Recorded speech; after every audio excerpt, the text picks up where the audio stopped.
jamás fue difundida por NASA.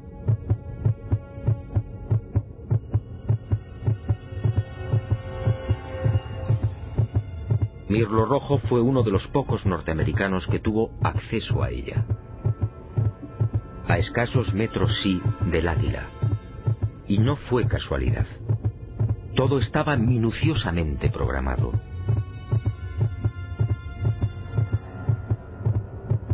Estas misteriosas ruinas, como otras igualmente filmadas por los restantes Apolos, habían sido fotografiadas con anterioridad por las diferentes sondas automáticas. Una de ellas, la Surveyor 5, lanzada el 8 de septiembre de 1967, fue decisiva.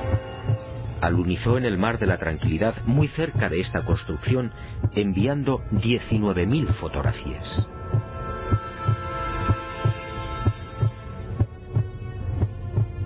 Edificios en ruinas. Edificios en la superficie de la Luna. Edificios aparentemente de una gran antigüedad. Pero, ¿quién los había levantado? Nosotros los humanos, obviamente no. Solo quedaba una respuesta. Esto era obra de una civilización no humana.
Los militares habían satisfecho la primera parte de su diabólico plan.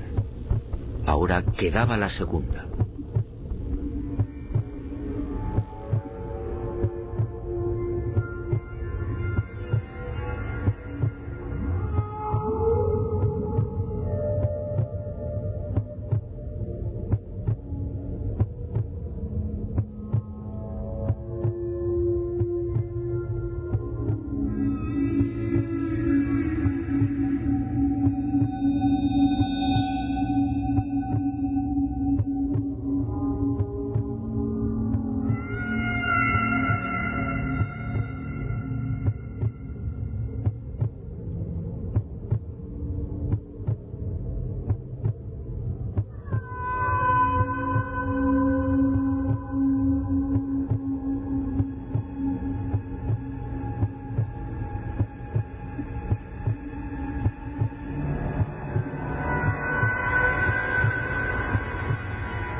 Según mi confidente, los astronautas procedieron a lo programado.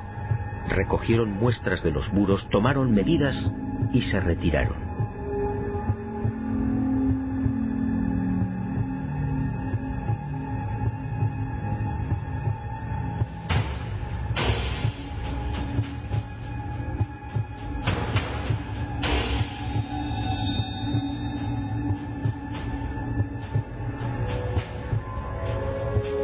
La insólita construcción, muy parecida a un hangar, medía 60 metros de longitud con una altura máxima en los muros de 9 metros.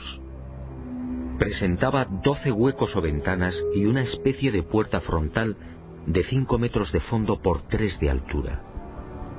Según los análisis practicados en la Tierra, el material con el que había sido construido era similar al de la superficie lunar.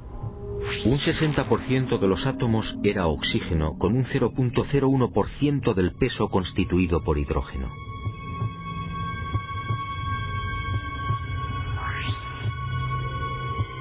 Las paredes se hallaban muy erosionadas.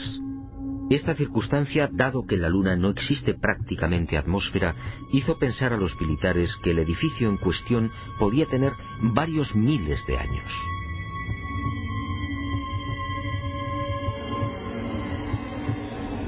La secreta excursión de Armstrong y Aldrin a este hangar y naturalmente los 14 minutos de película jamás fueron difundidos por NASA. Oficialmente no existen. Pero poco faltó para que la increíble aventura se filtrara a la opinión pública. Todo se debió a un error de NASA que permitió la publicación en aquel 21 de julio de una escueta e incomprensible noticia. En un teletipo que dio la vuelta al mundo se afirmaba textualmente: el corazón del astronauta Neil Armstrong alcanzó las 160 pulsaciones por minuto al finalizar hoy su paseo lunar, mientras se hallaba trabajando en la dura operación del cargamento de muestras de rocas y suelo lunar. El hecho pasó prácticamente desapercibido, pero algunos con toda razón se preguntaron cómo era posible que Armstrong sufriera semejante aceleración cardíaca en el más que inofensivo y cómodo transporte de rocas lunares. En el delicado descenso del Águila, la frecuencia cardíaca de Armstrong llegó a 156 pulsaciones por minuto. Ahí sí estaba justificada la fuerte alteración del astronauta. En la carga de rocas, en cambio, no tenía sentido. Armstrong, de 39 años de edad, había llevado a cabo 78 misiones de combate en Corea. Había volado más de 200 modelos de aviones y tenía fama por su extraordinaria frialdad y nervios de acero. ¿Por qué iba a experimentar hasta 160 pulsaciones en la recogida de muestras lunares? La absurda noticia divulgada por Charles Berry, médico de los astronautas, no tuvo en cuenta además otro pequeño gran detalle que invalidó la forzada explicación oficial.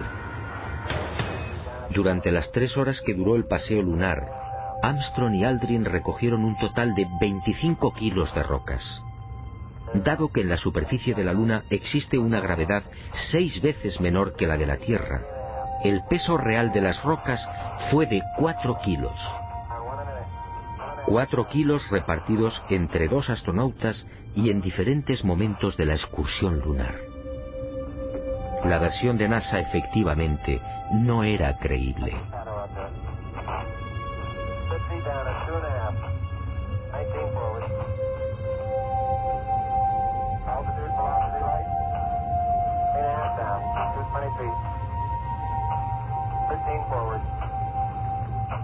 Una vez más, mintieron. No fue el insignificante peso de las rocas lo que precipitó el corazón de Armstrong. Fue la visión de aquel edificio. A pesar de su excelente preparación física y mental, el astronauta, consciente de la trascendencia de lo que tenía delante, no pudo evitar la lógica e intensa emoción. Y otro tanto sucedió con Aldrin. Pero la frecuencia cardíaca de este